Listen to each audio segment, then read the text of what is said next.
Guys, we have a living hope. You may be seated. We have a living hope. His name is Jesus. It's amazing. So Revive. This before this was anything, I did anything. It was just a vision in my head. It was just a dream. A dream infused by God, just to have a night of worship here at the campus. And I wanted to give it a name. I wanted it to have a name with meaning. And so I prayed for like 2 months just for a name. I prayed for 2 months for this nameless event. And the word revive, it just kept popping up. The word revive kept popping up. God put that in my heart. So I named it Revive. I wanted it to reflect what I saw at the school. And when I saw at the school, I see people who need to be revived. Revived means brought back to new life. See, when I walk the hallways, I see people who, yeah, their heart's beating, yeah, their brainwaves are going sometimes. Yeah, they're moving around. They're not alive. They're alive, but they're not alive. You see, we each have this hole in our heart. This reason that we're not alive, this reason is because we have a hole in our heart. And this is metaphorically, but we each have this hole in our heart that only Jesus can fill. I got 4 things that we usually fill it with, other than Jesus. It's our fear of not being happy. You say, I'm not happy. I don't have any joy in my life. So oftentimes, we'll fill that with drugs, alcohol, other things. We'll try to fill that in our lives. So we'll be happy. But where does that leave you? Because it eventually wears off, and you're back at ground zero. You're at ground zero. Second thing is status, achievements. You may be looking. You may see that you're in the shadow of an adult, older sibling, maybe your parent, and so you try to achieve all these statuses. You try to get all of these positions. But let me tell you, you're eventually gonna fail. And if you put all your eggs in one basket, what are you? What are you when you fail? You're back at ground zero. That's where you are. So you may have a fear of loneliness. You may be terrified of being alone. So you look for relationships. You try to fill that hole in your heart. You try to fill it with relationships. And if your relationship is built on you being lonely, then it's gonna fail. If it's built on that foundation, then it's gonna fail. And where does that put you? Back at ground zero. And last thing, this is a big thing here. It's a big thing all over the world. It's fitting in. You're afraid of not being noticed. So you try to be like everyone else. Try to fit in with everyone else. Try to sacrifice your originality, your uniqueness. You try to sacrifice the person who God created you to be, just so you can be like everyone else and maybe fit in. And it's exhausting. Trying to fit in like everyone else is exhausting. Because it's not who you were made to be. And where does that leave you?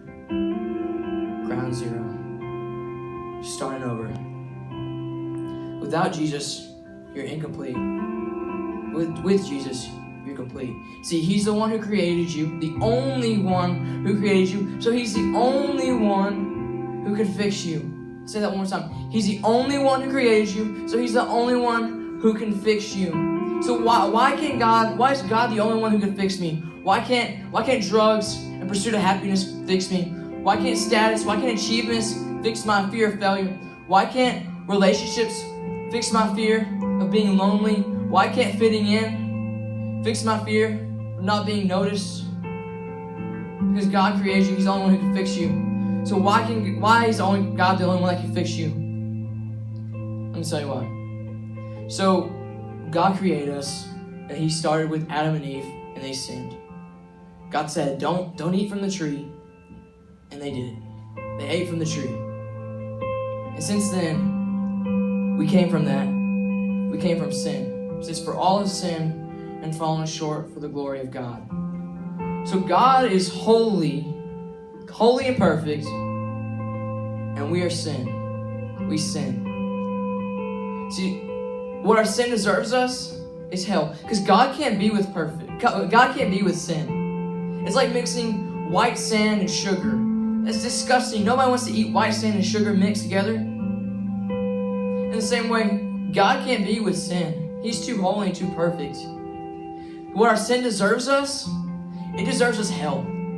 We deserve hell because of our sin. Each and every one of us. Everyone in this room, everyone outside this room, everyone in the entire world. We deserve hell. That's it. But the story doesn't end there. You see, God made a way when there was no way. God sent His one and only Son, Jesus Christ, from the glory of heaven to the very earth you're sitting on. He sent Him down there. He lived a perfect life. Never sinned. He's perfect. And yet, He was slain. He was murdered. He was killed, slaughtered. He got whipped. He got beat. He was hung on a cross. He was crucified. He didn't deserve that. Did God deserve that? Did Jesus deserve that? The Son of God, did He deserve? No. But you did. Everyone in this room deserved it. Everyone outside this room, everyone in the world deserved that. But God paid that price. See, there had to be a price to pay. And Jesus paid that price. He died on the cross for your sins. The story didn't end there. 3 days later, Jesus rose triumphantly. He rose from the grave. He defeated death so that we can be made righteous. That barrier of sin, that we can't be with God, Jesus defeated that. He paid that price. He paid that price. I used to have a hole in my heart when I was 6 years old. I had fear of death. I worried so much just about various different things. And I would stay up at night and I was just worried. I couldn't sleep very well. And one night, it was December 15th, 2008, the preacher said, "Yo, if you were to die tonight, where would you go?" And it just kind of clicked with me. I was like, I wouldn't go to heaven. I worry. Worry's a sin. I worry about stupid stuff. I would go to hell. And so, with the help of my parents, I prayed a prayer. I said, God, I'm sick and tired of being in control of my life. I'm sick and tired of being back at ground zero with my worry. I'm sick and tired of it. I'm sick and tired of being in control of my life. God, will you take this away from me? Will you be in control of my life? Because so far, it hasn't worked out very well for me. Lord, I believe that you came, you lived a perfect life, you died on the cross for my sins. You rose 3 days later. Lord, and I believe that I will be with you in heaven. That was it. That was my testimony. See, ever since that day, life hasn't been perfect. Life's been far from perfect. You guys know me. Life's been far from perfect for Nick Hamilton. But life has been abundant. John 10:10, this is Jesus speaking here. He says, I've come that you may have life and have it abundantly. Jesus didn't come just to save us from our sins. He came to save us to something. He came to save us to abundant life. So what does abundant life look like? It's peace that surpasses all understanding. It's a joy that never runs dry. You're never going to have to be alone. And you are valued. See, the word for love in Greek, it's the word that Jesus used. There are different words for love. It's not like our love where we just have love. They have 5 different words. And the one that he calls us is a godly love. It's called agape. You see, in our word love, we can say, I love pizza and I love my mama. And that's the same word, but it's different. It's different in the Greek language. There's a deeper love. See, that deeper love, agape, it means supremely valued. Jesus agapes you. Jesus supremely values you. You are number one. He values you. He sees your very needs. So tonight, you may be here and you say, Nick, I need to be revived. I've searched for happiness. I've searched for status to find my identity. I've searched for relationships to fill that void. I've searched for fitting in to fill that hole in my heart. And it's gotten me nowhere. I'm back at ground zero. So, what this looks like, everybody just bow your heads. Everybody bow your heads. No one looking around. I'm going to pray a prayer. If you want to be revived, if you want to have a relationship with Jesus, you just say this prayer. This prayer isn't magical. It's not what gets you to heaven, it's your heart. So, I'm going to pray this prayer. You can copy me out loud, copy me in your head. You can sing your own song, or say your own prayer. You can think your own prayer, whatever. I'm just going to give you an example. Dear God, thank you for this day. Thank you for loving me so much that you died on the cross for my sins. Lord, I have sinned. I have fallen short for your glory. God, but you paid the price. I thank you for that. Lord, the story didn't end there. You rose from the dead, and you're still alive now. So with every head still bowed, if you prayed that prayer, I'm going to ask you to take a big step.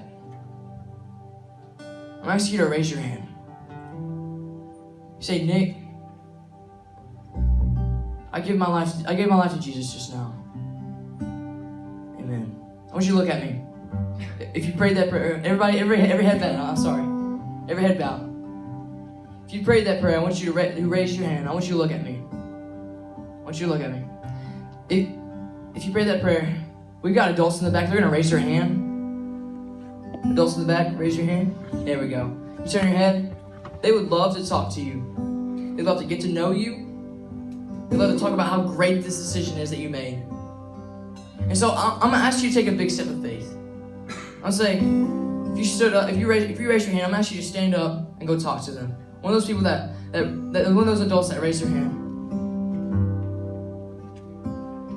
Give them a round of applause. Y'all go out to the hallway, wherever, to talk about this decision.